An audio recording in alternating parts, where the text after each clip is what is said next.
In collaboration with Nature Bond, I would like to show you guys a nursing cover which has been gifted to us. This product can be used as a scarf, a nursing cover, and as well a shade blocker for your baby. I can't even count the numerous times I've had to rush to the car, go home to breastfeed because I just felt so overwhelmed. I suggest you get this nursing cover for yourself or as a gift for someone that you know is about to have a baby. You can use the code Zaraya, no caps, for 50% off, not just on the nursing cover, but on the fruit feeders and the bibs too.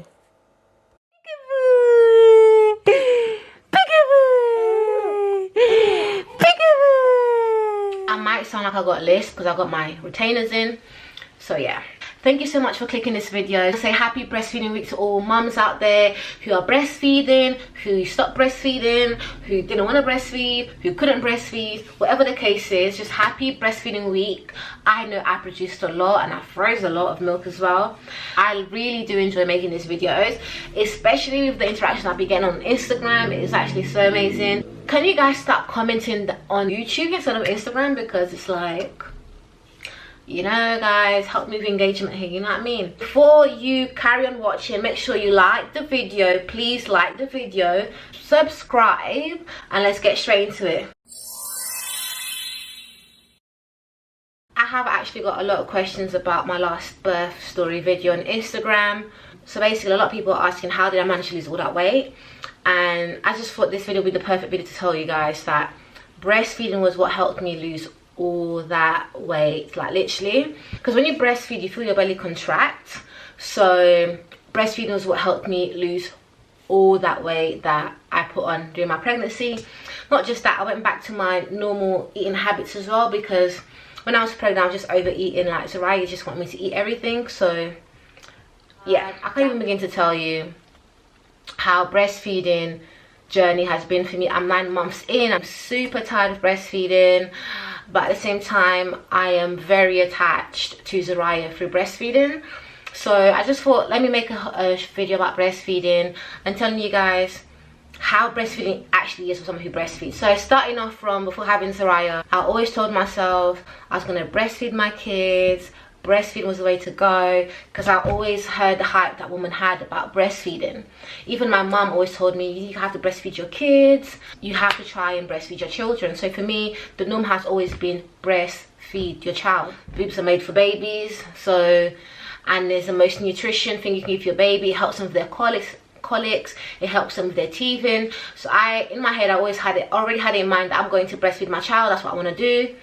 And when I gave birth to Zaraya had issues latching on, and I actually remember like feeling like, oh my god, what am I doing? She's not latching on, she's not drinking. I managed to find a way to make her latch, and then I felt very proud of myself. And I remember the midwife coming and being like, you're not breastfeeding correctly, you need to let her learn how to latch on. And I'm thinking, okay. So I was doing the way they wanted me to do it, but then she kept crying and my milk wasn't coming, and it was just a lot to deal with. So, but this is in the hospital, so I went home now with my mum. My mum is telling me how to latch, and it's just like, okay, I'm trying to latch, my baby is not latching, she keeps crying. And then everyone was kind of panicky mode. My sister and my mum were like, you're not producing any milk, we're gonna have to get some formula. And I'm just there stressed because I'm thinking, no, I can do this. I can produce milk for my child. I don't know, but like when you're a mum and you have in your head that you want to breastfeed, it's like, I don't know, I can't even explain, but the feeling about it is like, my body's meant to do this. I can do this. And you feel a little bit less like a mum. Like you feel like a little worthless when your body's not doing what you want it to do. So for me, I was just getting very stressed, and when you're stressed your milk won't come. So I just had to like literally be like, guys, you're stressing me out. Like I remember this moment like vividly. They probably won't remember because for them they're already been mums, so for them they're just like doing what's best for the baby, whereas me as a new mum, I'm feeling like my body's not doing what I want it to do. So I remember just spacing out, going on my phone, researching, and I saw something that said, close your eyes and think about waterfalls, think about water running. So I literally just sat there, closed my eyes. They were all like still going formula, and I'm just closing my eyes and I'm thinking about water like raindrops, going to the beach, and then my milk came in. My milk came in like very hard, and then I was able to give her some milk. But at the same time, Zariah was struggling with latching on. So the next day I went to get a pump. I didn't research for the pump. I just wanted a pump to make it easier, to help me produce milk as well, because the more I pump, the more milk will be produced. So I went to get a pump. I paid £50. You guys know there's cheaper pumps out there that are even electrical. So make sure you buy all this stuff if you want to breastfeed before, so you're not rushing around and just paying expensive prices for things that are actually cheaper. You guys know how people say that you get sore nipples when you breastfeed. I had a little bit of pain, but I never cried for it. Like, my pain wasn't as intense, and the reason why is because Zariah had a tongue tie, so she couldn't suck as normal babies suck, so her suction wasn't as intense. So I had like a bit of soreness, but I didn't bleed, nothing like that. My nipple was literally fine. The pain that I had was just when she wanted to suck on it, and I'm guessing it was healing and opening up again. So that's the only pain I really had when it came to breastfeeding Zariah. I remember going to the, it's not midwife, what's the people that come home to check on you? Well, I forgot their name, but yeah, those people came to the house, and I was like, I feel like Zariah has a tongue tie because she's not latching on properly and she struggles to breastfeed. So sometimes I have to express and put in a bottle for her to drink. And they're like to me, yeah, tongue tie's fine.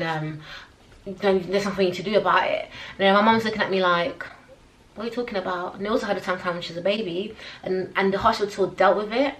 And they're telling me, no, they don't do it. And I'm thinking, this is all a money scheme, because Zariah having a tongue tie as a baby means when she grows up, she's going to have to go to language therapy, because she's going to have a lisp. Just like how I sound now with my braces in, this is how she would sound. And I'm thinking, that's not fair for her. Do you know what I mean? Like, my mum gave me the opportunity to not have a tongue tie and be able to move my tongue around. I do have a very short tongue. My tongue like literally comes up to him. I have the shortest tongue ever.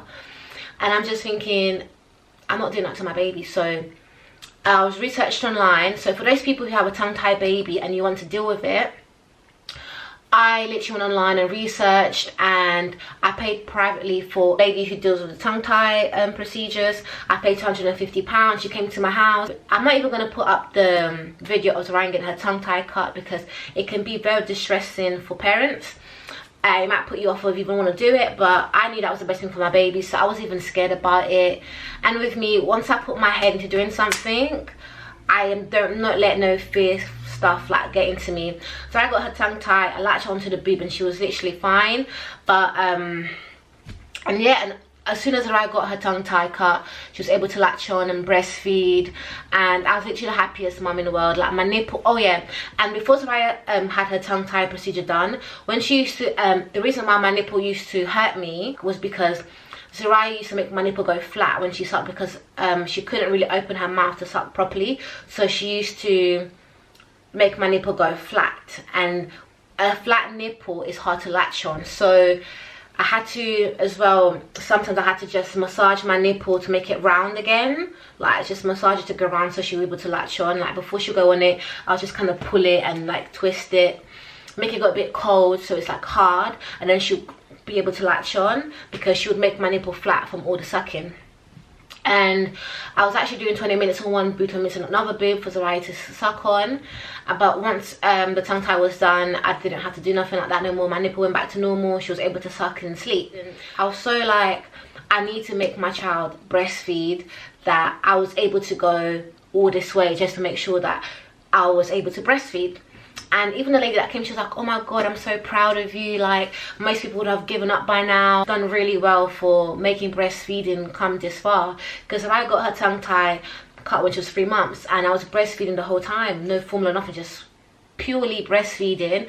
But I was giving her bottle as well when I felt like my boob wasn't producing enough milk at the pace she wanted it to produce milk. Do you know what I mean? You know, I literally sat there and I was thinking, rah, like, I don't really give myself props for what I'm doing. Like, I just literally feel like this is what I'm meant to be doing. But I really was hard on myself about this whole breastfeeding, and when I look back on it, it's like, I didn't have to do all of that. Breastfeeding is all I've known to. That's what good mothers do. That's what I felt like I had to do. All that pressure, it did stress me out a bit as well. I'm seeing my child hungry and she can't latch on. That was really stressful. And yes, I got the bottle and the pump, but like, I just feel like if you're not meant to breastfeed and it's stressing you out, put yourself first. But what I did was I literally carried on the stress until she got her tongue tie. And when I look back now, I'm thinking, my next baby, I'm not gonna put that much stress on myself on breastfeeding, because it was a lot. And if you can't breastfeed, it doesn't make you less of a mom, less of a mother, less of a woman. And that's the things that I felt like was for me. I felt like me not being able to breastfeed my child made me less than a mom, less than a woman, and that's not true at all. That is very sad, but at the same time, it's a beautiful experience that I was able to connect with my mind to make my body do the things I want it to do.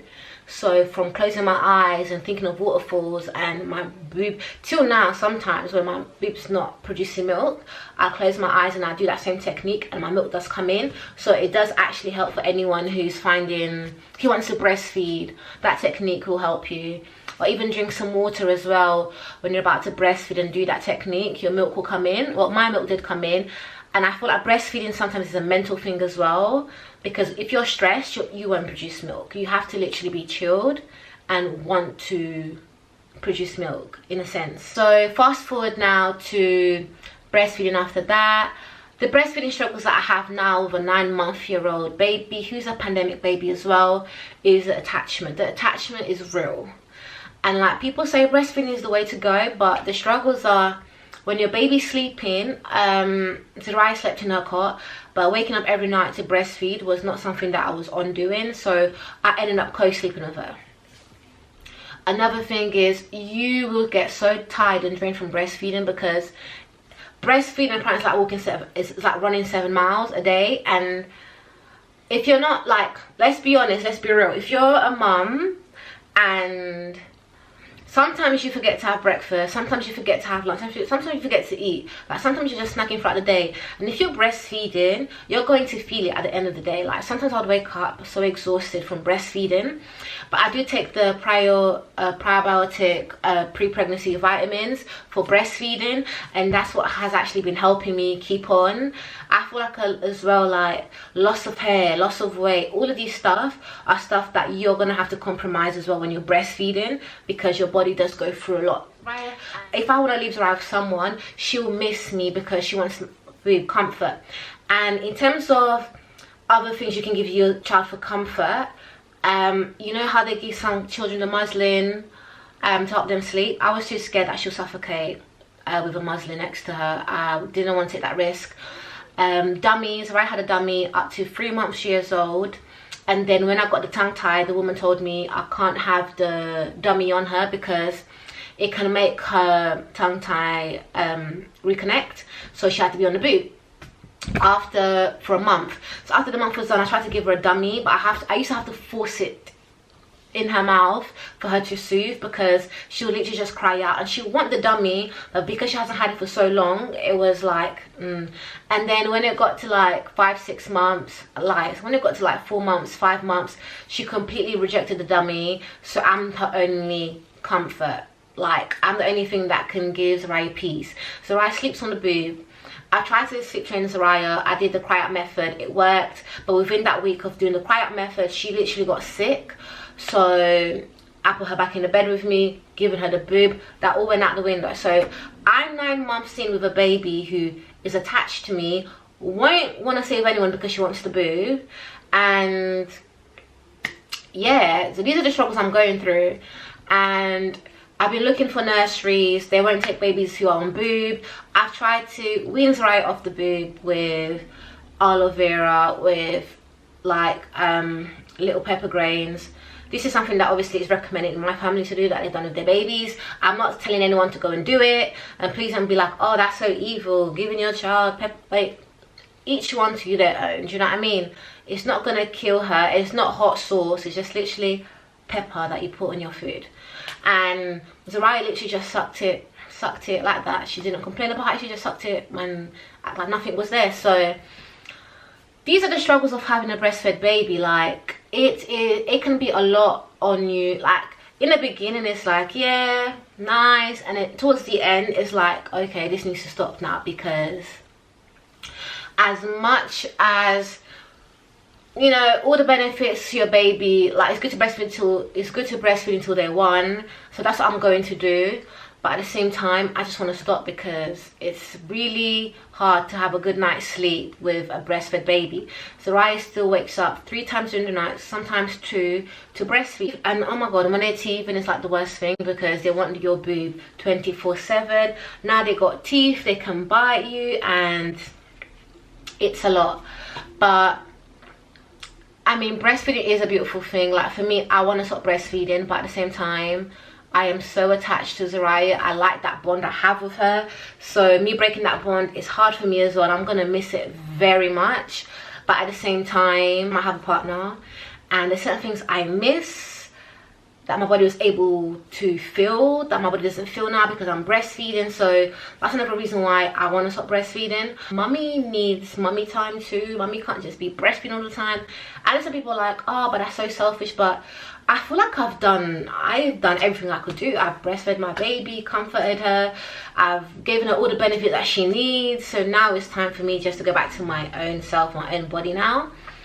And it'll be good for Soraya to learn how to be without me because I want to go back to work as well. I know some moms have told me about their breastfeeding experience, and I'm just so happy that I can relate to people, because when I'm like, how does your baby sleep? And they're like, co-sleep, and I'm like, oh, okay. Like, let me know, guys, down below your breastfeeding experience. Do not forget to like, share and subscribe, and I hope you guys do enjoy this video. And happy breastfeeding week to all the mamas that breastfeed, those who couldn't breastfeed, and those who are about to breastfeed and pregnant, you're still figuring it out what's best for you. If you want to save your boobs, breastfeeding is not the one for it. I'm just going to tell you that from now.